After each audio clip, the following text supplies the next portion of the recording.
निकेतन एक paranormal investigator है। अक्सर ही वो ऐसी जगहों पर जाकर पैरानॉर्मल इन्वेस्टिगेशन करता रहता है जहां पर लोगों को ये आभास हुआ हो कि जरूर यहाँ किसी आत्मा का वास है। अभी तक तो निकेतन प्राइवेट पैरानॉर्मल इन्वेस्टिगेशंस किया करता था कि वो अपना यूट्यूब चैनल स्टार्ट करे और इंडिया में जो हॉन्टेड लोकेशंस है वहां पर पैरानॉर्मल इन्वेस्टिगेशन करके वहां की स्टोरी कवर करे और लोगों के सामने सच लेकर आए कि वो जगह सचमुच हॉन्टेड है भी या बस लोगों का वहम। भानगढ़ राजस्थान का एक छोटा सा गांव जो अपनी खूबसूरती और रहस्यमयता के लिए प्रसिद्ध है। यहाँ के किले और मंदिरों की दीवारें कई रहस्यों को छुपाती है जो आज भी अनसुलझे हैं। इन्हीं रहस्यों में से एक रहस्य भानगढ़ के किले का भी है। लोगों का कहना है कि आज भी यहाँ पर रानी रत्नावती की आत्मा भटकती है और जो भी रात के समय यहाँ जाता है वो जिंदा लौटकर वापस नहीं आता। निकेतन भी अपने कंप्यूटर में भानगढ़ के किले के बारे में ही रिसर्च कर रहा था। ये लोकेशन तो काफी ज्यादा डरावनी लग रही है। मेरे ख्याल से तो अपने चैनल का स्टार्ट हमें इसी लोकेशन को इन्वेस्टिगेट करके करना चाहिए। तुम सब क्या बोलते हो? अब लोकेशन तो कवर करनी पड़ेगी तो शुरुआत यहीं से कर लेते हैं। हाँ, और वैसे भी हमें भानु की शादी में राजस्थान तो जाना ही है, तो लगे हाथ भानगढ़ भी चले जाएंगे। अगले दिन उन्हें राजस्थान के लिए निकलना था। अपने दोस्त भानु की शादी अटेंड करने एक दिन उन्होंने रेस्ट लिया। उन्होंने भानगढ़ के पास होटल में रूम्स बुक कर लिए। पैरानॉर्मल इन्वेस्टिगेशन उन्हें रात को शुरू करनी थी, तो वो रात के लगभग 11 बजे अपने होटल से निकल गए। लेकिन जब वो होटल से निकल रहे थे तो मैनेजर ने उनसे पूछा, वैसे मुझे आपसे पूछना तो नहीं चाहिए, लेकिन आप सब इतनी रात को कहाँ जा रहे हो? आप जानते हो ना ये भानगढ़ का एरिया है और रात के समय थोड़ा रिस्की है। अरे ये रिस्की है या नहीं, बस यही पता करने जा रहे हैं। हम पैरानॉर्मल इन्वेस्टिगेटर्स हैं और यही पता लगाने के लिए जा रहे हैं कि जिस भानगढ़ के किले का लोगों में इतना डर फैला हुआ है वो सचमुच भूतिया है भी या नहीं। क्या? रहने दीजिए सर, आपको ये इन्वेस्टिगेशन वगैरह करनी है तो कहीं और कर लीजिए, लेकिन भानगढ़ के किले पर नहीं।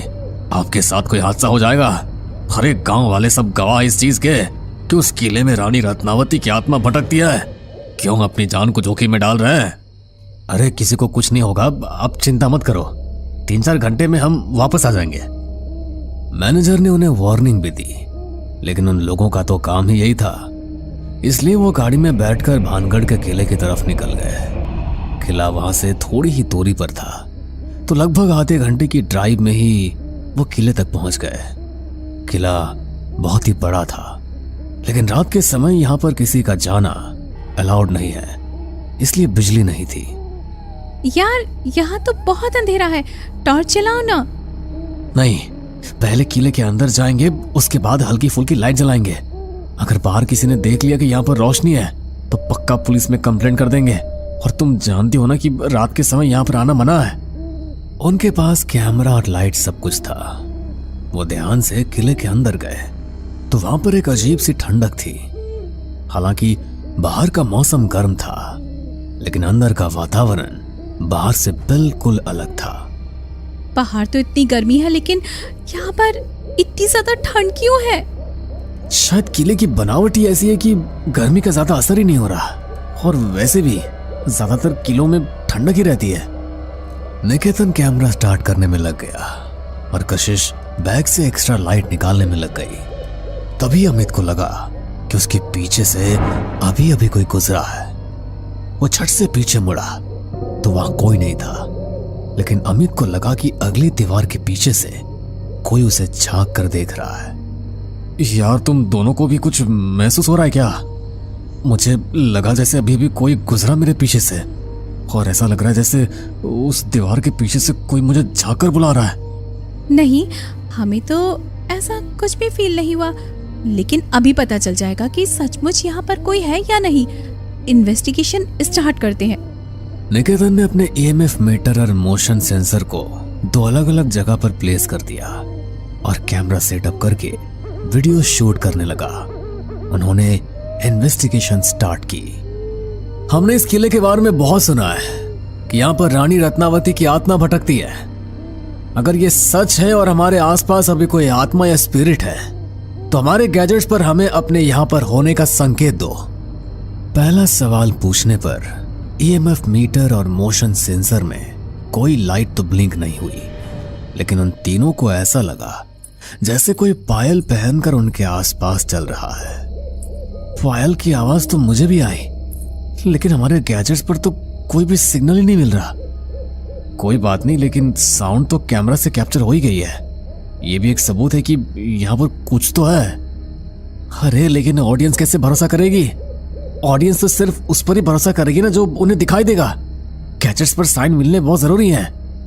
निकेतन ने फिर से सवाल किया। हम यहाँ पर किसी को परेशान करने नहीं आए हैं, लेकिन सिर्फ ये जानना चाहते हैं कि सचमुच यहाँ पर कोई आत्मा है या लोगों का वहम। इसलिए अगर कोई आत्मा यहाँ पर है तो हमें अपने होने का सबूत दो। इस बार भी दोनों गैजेट्स पर कोई साइन नहीं मिला, लेकिन निकेतन को लगा जैसे उसकी गर्दन के पास कोई जोर जोर से सांस ले रहा है। उसे लगा शायद कशिश है, इसलिए वो बोला, अरे क्या कर रही हो कशिश? जरा दूर होकर खड़े हो ना। क्या? लेकिन मैं तो तुम्हारे पास खड़ी ही नहीं हूँ, मैं तो कैमरा चेक कर रही हूँ। निकेतन की गर्दन पर पड़ने वाली वो सांसें और तेज हो गई। उसे डर तो लग रहा था, लेकिन हॉन्टेड लोकेशंस पर वो कई बार जा चुका था, इसलिए ज्यादा रिएक्ट नहीं करना चाहता था। उसने हल्के से पीछे मुड़कर देखा तो लाल जोड़े में सजी एक औरत उसे दिखाई दी, जो ठीक उसके पीछे खड़ी थी और बहुत ही गुस्से में उसे घूर कर देख रही थी। अरे तुम क्या कर रहे हो निकेतन? कैमरे में देखो ना। जैसे ही कशिश ने निकेतन को आवाज दी, वो औरत निकेतन के सामने से कहीं गायब हो गई। निकेतन ने हिम्मत करके कैमरा की तरफ देखा तो उसका पूरा शरीर पसीने से भीगा हुआ था। अरे भाई क्या हो गया तुझे? इतनी ठंड है यहाँ पर और तुझे पसीने आ रहे हैं? तुझे कोई एनर्जी फील हो रही है क्या? हाँ यार, अभी ऐसा लगा जैसे मेरे पीछे कोई औरत खड़ी थी। लाल रंग का जोड़ा पहना हुआ था उसने और बहुत गुस्से में दिख रही थी मुझे। देखो गाइज, अगर ऐसी बात है तो शूटिंग रोक दो। माना कि ये सब हमारा काम है, लेकिन अपनी सेफ्टी भी तो इम्पोर्टेंट है ना। चलो चलते हैं यहाँ से, मुझे भी यहाँ पर कुछ ठीक नहीं लग रहा। ऐसा है तो फिर ठीक है, चलो शूटिंग कैंसिल कर देते हैं। लेकिन हम लोगों का तो काम ही यही है ना, हॉन्टेड लोकेशन पर आए तो ऐसा एक्सपीरियंस होना तो आम बात है। आज से पहले भी तो कितनी सारी लोकेशन पर हमारे साथ ऐसा ही हुआ है। हाँ कशिश, तुम्हारा कहना भी ठीक ही है। एक बार और कोशिश करते हैं। अगर इस बार भी कुछ अजीब लगा तो हम चले जाएंगे यहाँ से, लेकिन थोड़ा आगे चलते हैं। वैसे भी यहाँ हमें गैजेट्स पर कोई साइन नहीं मिल रहा। शूट करने के लिए वो तीनों किले के अंदरूनी हिस्से में पहुंच गए। वहां पर तो इतनी ज्यादा ठंड थी कि वो तीनों उसे बर्दाश्त ही नहीं कर पा रहे थे।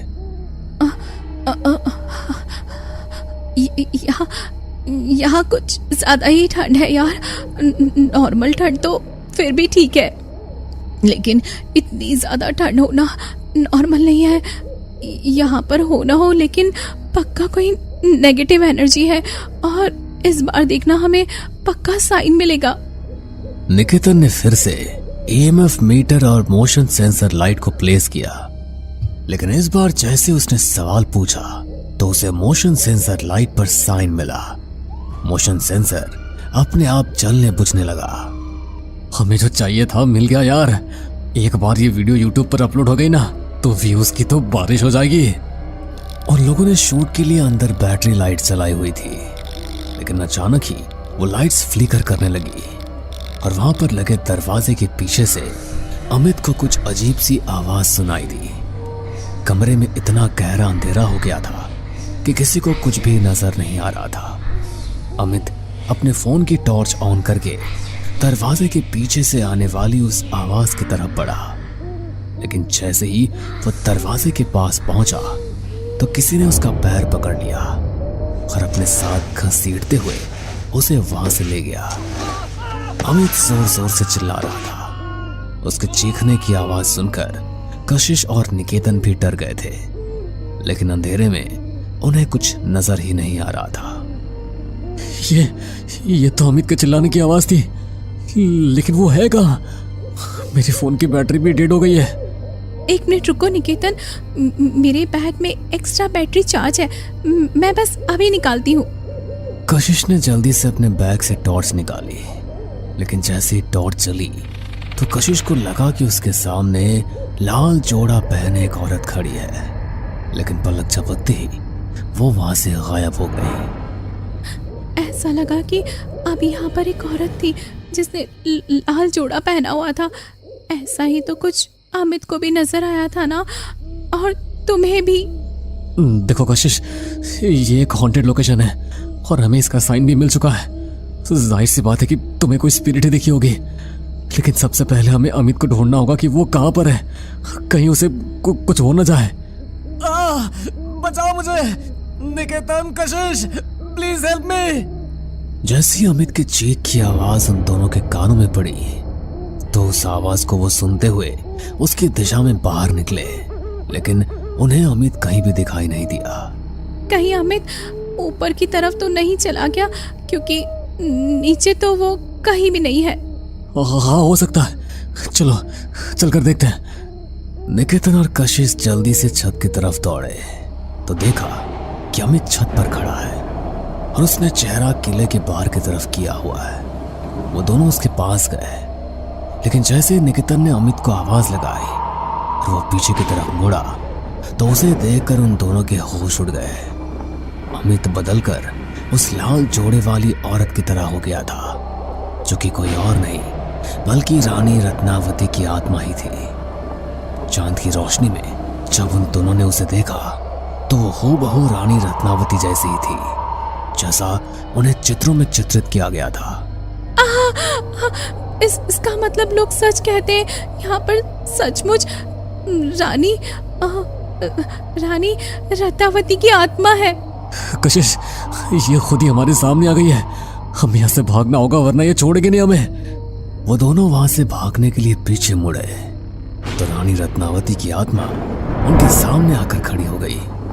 डर के मारे वे दोनों वहीं बेहोश होकर गिर पड़े। और अगली सुबह जब गांव वाले किले की तरफ से गुजरे तो 3 नवयुवक किले के बाहर बेहोश पड़े थे। उन तीनों को अस्पताल में भर्ती कराया गया और जब उन्हें होश आया तो पिछली रात का नजारा याद करके उन तीनों की रूह कांप गई। वो तीनों ही नहीं समझ पा रहे थे कि आखिर उनकी जान कैसे बच गई, लेकिन उस दिन के बाद उन्होंने पैरानॉर्मल इन्वेस्टिगेशन करना बिल्कुल छोड़ दिया और भानगढ़ के किले के उस सफर का खौफ हमेशा के लिए उनके मन में बस गया। तो दोस्तों, अगर आपको कभी भानगढ़ के किले में एक रात बिताने का मौका मिले तो क्या आप वहां पर जाना चाहेंगे? गांव काकुदा अपने घने जंगलों और पुरानी हवेलियों के लिए जाना जाता था। वहां की हवाओं में कुछ ऐसा रहस्यमय था जिसे महसूस करना मुश्किल था, लेकिन अनदेखा करना बिल्कुल नामुमकिन था। समय के साथ गांव के लोग अपनी परंपराओं और रीति रिवाजों के अनुसार जीवन जीते रहे, लेकिन अंधेरा हमेशा उनके दिलों में बसा रहता था। रात के समय जब गांव के लोग अपने घरों में आराम करते थे, हवाओं में एक अजीब सी सरसराहट सुनाई देती थी। कोई इसे पुराने समय के देवताओं की फुसफुसाहट कहता तो कोई इसे पूर्वजों की आत्माओं की पुकार, लेकिन सबसे डरावना था वो पुराना महल जो गांव के किनारे पर खड़ा था। काकुदा गांव की पुरानी कहानियों में कहा जाता था कि इस महल पर एक श्राप है। महल की दीवारों में कोई अज्ञात शक्ति बसती थी जो केवल रात्रि के समय जागृत होती थी। गांव में कई लोग उस महल में जाने की कोशिश कर चुके थे, लेकिन उनमें से कोई भी वापस नहीं लौटा। रात के समय गांव में एक नई कार आई। कार से उतरे 4 लोग, जिनमें एक लड़की थी पायल और उसके 3 दोस्त राघव, अजय और सुमन। वे लोग काकुदा के बारे में सुने गए किस्सों की सच्चाई जानने के लिए आए थे। क्या तुम्हें लगता है कि हमें उस महल में जाना चाहिए? लोग कहते हैं कि वहाँ कुछ अजीब है। डरने की कोई बात नहीं है, ये सब सिर्फ कहानियाँ हैं। अगर कुछ भी अजीब होता तो आज तक कोई सबूत मिला होता। हाँ, और हम यहाँ सबूत ढूंढने ही तो आए हैं। चलो, रात अभी जवान है। लेकिन हमें सावधानी बरतनी चाहिए, यहाँ कुछ तो अजीब है। वो लोग महल की ओर बढ़े और जैसे जैसे वे महल के करीब पहुंचे, हवा और भी ठंडी होती गई। महल के दरवाजे भारी और जंग लगे हुए थे, लेकिन उनमें से एक दरवाजा थोड़ा खुला हुआ था। चारों दोस्त ने एक दूसरे की ओर देखा और अंदर घुस गए। महल के अंदर की दीवारें पुरानी और टूटी फूटी थी। दीवारों पर धूल की मोटी परत थी और हर जगह मकड़ी के जाले थे। यहाँ सचमुच भूतों का बसेरा लगता है। बस ये पुरानी इमारतें ही हैं। चलो इसे थोड़ा एक्सप्लोर करें। अजय और सुमन थोड़े पीछे रह गए, लेकिन पायल और राघव ने आगे बढ़ना जारी रखा। जैसे उन्होंने एक बड़े हॉल में कदम रखा, हॉल के बीचों बीच एक पुरानी कुर्सी पर बैठी एक बूढ़ी औरत दिखाई दी। क्यों आए हो यहाँ? ये जगह तुम्हारे लिए नहीं है। हम यहाँ कुछ देखने आए थे, बस थोड़ी देर के लिए। ये जगह देखने की नहीं, समझने की है। तुम जिस श्राप को सुनते आए हो वो सच्चाई है। यहाँ की हर दीवार, हर ईंट में वो आत्माएं बसी हैं जो कभी नहीं मरती। हमें डराने की कोशिश मत करो, हम ऐसे अंधविश्वासों पर विश्वास नहीं करते। तुम्हारा विश्वास ही तुम्हारी मौत का कारण बनेगा। बूढ़ी औरत की बातों के बाद एक भारी सन्नाटा छा गया। चारों दोस्तों ने महसूस किया कि महल की दीवारें धीरे धीरे उनके आसपास गिरती जा रही हैं। हमें यहाँ से जल्दी निकलना चाहिए। मुझे कुछ अच्छा नहीं लग रहा। नहीं, हमें इसका सामना करना होगा। हमें जानना होगा कि इस महल में ऐसा क्या रहस्य है जो इसे इतना डरावना और रहस्यमयी बनाता है। चारों ने महल के भीतर की और अधिक जगहों को देखना शुरू किया। हर कमरे में अजीब सी आवाजें आती थी, जैसे कोई उनके पीछे चल रहा हो। दीवारों पर अजीब सी आकृतियां उभरने लगी और हर कदम के साथ महल और भी डरावना हो गया। अचानक एक कमरे में उन्होंने एक पुरानी किताब पाई। उस किताब के साथ ही एक डरावनी सी दिखने वाली काली बिल्ली बैठी हुई थी, जिसकी आवाज सन्नाटे को चीरती हुई सबके कानों तक पहुंच रही थी। अरे ये काली बिल्ली कितनी डरावनी लग रही है। मुझे बिल्लियों से वैसे भी बहुत डर लगता है। इसको जल्दी से भगाओ कोई यहाँ से। अरे ये बस मामूली बिल्ली तो है, ये बिल्ली तुम्हें क्या नुकसान पहुंचाएगी? तुम रुको यहीं, मैं इसे अभी भगा देता हूँ। ऐसा बोलकर राघव बिल्ली की ओर आगे बढ़ता है और उसे वहां से भगा देता है। बिल्ली को भगाने के बाद राघव उस पुरानी सी दिखने वाली किताब को उठाता है और उसे खोलता है। उस किताब में महल के इतिहास का विवरण था। उसमें लिखा था कि महल के पिछले मालिक ने कई निर्दोष लोगों की बलि चढ़ाई थी ताकि वो अमर हो सके, लेकिन वो खुद एक शक्तिशाली आत्मा का शिकार हो गया, जिसने उस महल को भी श्रापित कर दिया। यहाँ लिखा है कि महल की आत्माएं अभी भी यहाँ बसी है और जो भी इस महल में आता है वो कभी वापस नहीं लौटता। तो ये सब सच है। हमें यहाँ से अभी निकलना चाहिए। अरे सुमन, तुम भी ना, ऐसे कैसे तुम किसी भी काल्पनिक कहानी पर विश्वास कर सकती हो? तुम मेरी बात मानो और यहाँ से बाहर चलो। हम किसी और दिन आकर यहाँ के रहस्य की खोज कर लेंगे, पर भगवान के लिए अभी यहाँ से चलो। ठीक है बाबा, तुम्हारी बात मान भी लेते हैं और अभी यहाँ से चलते हैं और फिर किसी और दिन यहाँ आएंगे। क्यों दोस्तों, चलिए फिर अभी यहाँ से। ठीक है, जैसे तुम सब डिसाइड करो, यहाँ से चलते हैं। लेकिन जैसे ही वे महल से बाहर निकलने की कोशिश करने लगे, महल के दरवाजे खुद ब खुद बंद हो गए। चारों दोस्तों ने महसूस किया कि वे अब महल के अंदर फंस चुके थे। ये क्या हो रहा है यहाँ? ये दरवाजे अपने आप कैसे बंद हो रहे हैं? चारों दोस्त एक दूसरे की ओर डर के मारे देखते हुए एक साथ रहने की कोशिश करने लगे, लेकिन महल ने अपनी पकड़ को और मजबूत कर लिया। दीवारों से भयानक चेहरे उभरने लगे और वे चारों को डराने लगे। हमें कुछ करना होगा, यहाँ से निकलने का कोई और रास्ता ढूंढना होगा। सुनो, हमें नीचे के तहखाने में जाना चाहिए, शायद वहां से बाहर निकलने का कोई रास्ता हो। वे सभी नीचे की तहखाने की ओर बढ़े। तहखाना अंधेरा और ठंडा था। चारों दोस्तों ने अपने मोबाइल फोन की टॉर्च का इस्तेमाल किया, लेकिन वहां इतना घना अंधेरा था कि कुछ भी साफ दिखाई नहीं दे रहा था। अचानक पायल की चीख सुनाई दी। उसके पैर के नीचे की जमीन खिसक गई और वो नीचे गिर गई। तीनों दोस्तों ने उसे पकड़ने की कोशिश की, लेकिन वो गहरे गड्ढे में जा गिरी। पायल, तुम ठीक तो हो? लेकिन पायल की कोई आवाज नहीं आई। तीनों दोस्त डर और अविश्वास में थे। पायल का गायब होना उनके लिए बहुत बड़ा झटका था। वे समझ नहीं पा रहे थे कि उन्हें क्या करना चाहिए। हमें उसे ढूंढना होगा। वो हमारी दोस्त है, हम उसे अकेला नहीं छोड़ सकते। लेकिन हमें पहले यहाँ से बाहर निकलने का कोई रास्ता ढूंढना होगा। वे सभी तहखाने की दीवारों को छूने लगे, ये देखने के लिए कि कहीं कोई छुपा हुआ दरवाजा तो नहीं है। तभी अचानक दीवार के एक कोने में एक पुरानी चित्रकला उभर आई, जिसमें बलि के अनुष्ठान का दृश्य था। उस चित्र में एक आदमी, जो शायद इस महल का पुराना मालिक था, और उसके साथ खड़ा एक तांत्रिक दिखाई दे रहे थे, जो एक इंसान की बलि देने का प्रतिष्ठान कर रहे थे। ये वही अनुष्ठान है जिसके बारे में किताब में लिखा था। ये चित्रकला केवल एक नक्शा हो सकता है, हमें इसका अर्थ समझना होगा। उन्होंने उस चित्रकला का निरीक्षण करना शुरू किया और धीरे धीरे उन्हें एहसास हुआ कि उस चित्र के आसपास कुछ तीर जैसे निशान उनके तहखाने के नीचे किसी और गुप्त कमरे का रास्ता दिखा रही थी। तीनों दोस्त उस गुप्त कमरे की तलाश में दीवार को और गहराई से देखने लगे। उन्होंने देखा कि दीवार में एक जगह दरार थी। जैसे ही उन्होंने उसे दबाया, दीवार खुल गई और उनके सामने एक अंधेरा रास्ता उभर आया। हमें अंदर जाना चाहिए, शायद पायल वहीं हो। ये जगह हमें और अंधेरे में खींच रही है, हमें वापस जाना चाहिए। नहीं, हमें पायल को ढूंढना है, चलो जल्दी करते हैं। वे सभी गुप्त रास्ते में घुस गए। वो रास्ता बहुत संकीर्ण था और वहां से निकलना काफी मुश्किल था, लेकिन उनके पास कोई और विकल्प नहीं था, नहीं तो वो सब पायल को कभी ढूंढ नहीं पाते। ये सोचकर वो सब उस अंधेरे रास्ते पर चल पड़े। रास्ते के अंत में उन्होंने एक बड़ा कमरा पाया, जो बलिदानों की वस्तुओं से भरा हुआ था। वहां एक बड़ी पत्थर की देवी थी और उसके पास पायल बेहोश पड़ी थी।